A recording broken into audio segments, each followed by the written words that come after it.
An all-round driving expression here for this Ford is, in generally, it's a good car. You know, it drives like any other car would drive, even if it had a petrol engine or a diesel engine. This one is an electric, and it's not about whether it's good or bad. It's also about personal choice. Me personally, I don't like electric cars. And that's for a variation of reasons. I like what we have. The car was driven by a younger person and they seem to love the idea. And that's their good right to love the idea.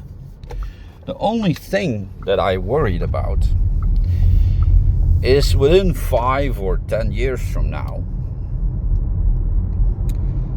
is that the government is going to decide with what kind of a car that you will drive. And they've decided upon the fact that you can only drive electric. That petrol and diesel cars will be banned.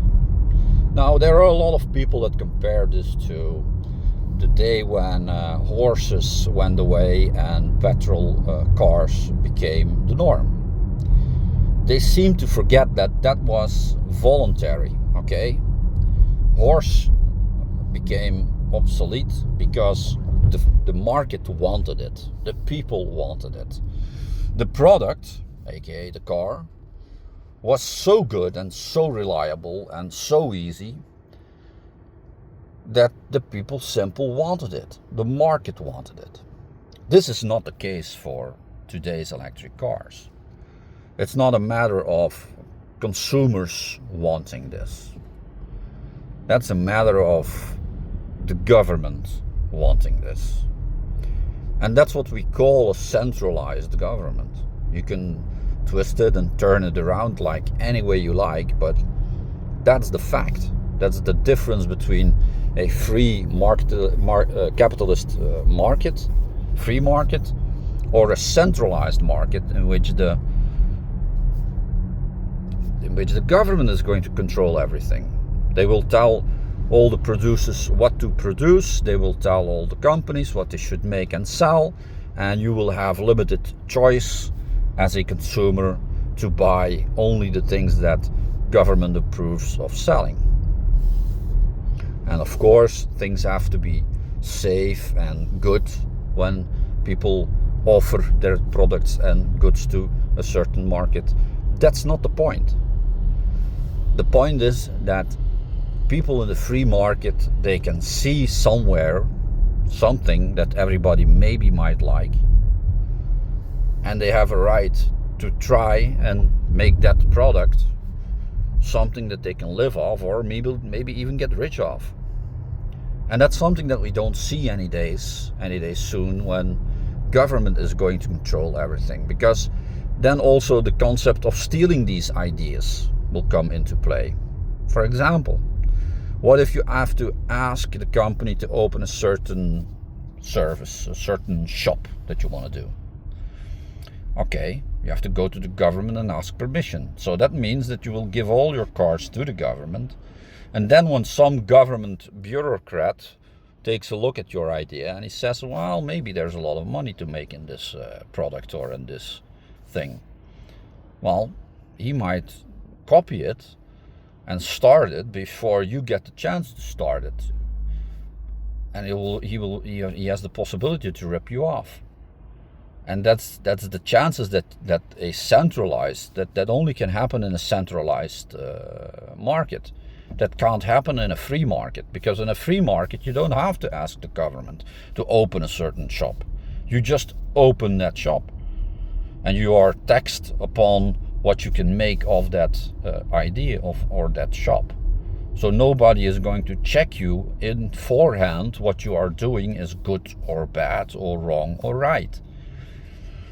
And that's something that everybody seems to forget these days, and it's worrying. That's very worrying. Especially young people don't seem to understand this concept. And I'm not telling you that governments can't be trusted. Okay, there are good governments, there are good politicians, But when I see now the state of Europe, even countries like Belgium where I live, I see that it's going backwards, and it's going backwards real bad. If the EU doesn't like the Romanian election or the Hungarian election, they intervene. They say, okay, we have to intervene because we don't like the results of what is voted for.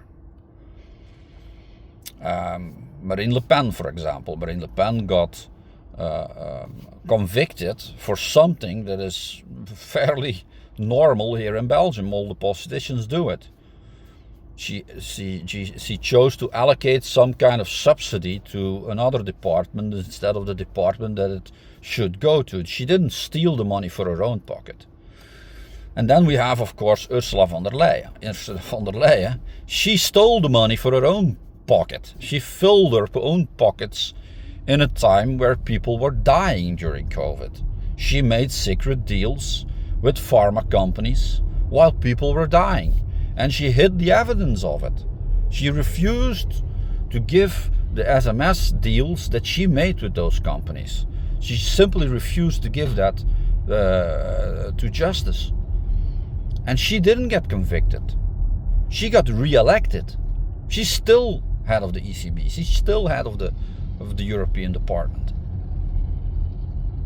So ask yourself: are these the things a democratic country is doing? We on the other hand, I think we live in a very interesting time, because now we get to document the point where a government, or the point where a country is turning into a centralized communistic economy.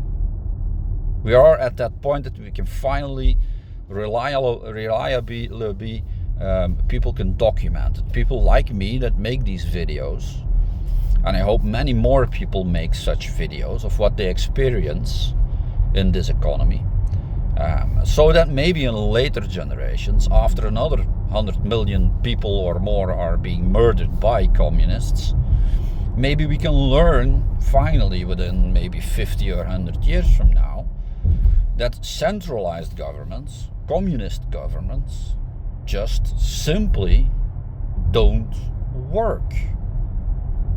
It is not a good idea to give so much power to a government that they can decide in someone else's place how they might live, what they have to buy, what choices that they get to make, how that they get to spend their money, for example. These are all very, very bad things. Government should be there to make prosperity for all, to make sure that you as an individual can grow. Not the whole thing. Of course, all individuals have to grow, but that would be then the most fairest part of it, that everybody gets that freedom to have the choice to grow, and not like we have now. When we see in some governments, only the happy few can grow. Only the happy few get to have a company. Only the happy few can make a lot of money. And that's not what it's all about. So, if you like electric cars, that's your choice. But if you don't like them, like me, and maybe I'll change in 10 years, that's also possible. But in 10 years from now, I want to buy another diesel car. I want to be able to buy another petrol car. And because I want it, and not because government mandates me to buy it. Have a think about it. That's all I have to say. I hope you like and subscribe these little rants of mine, and hope to talk to you later. Bye.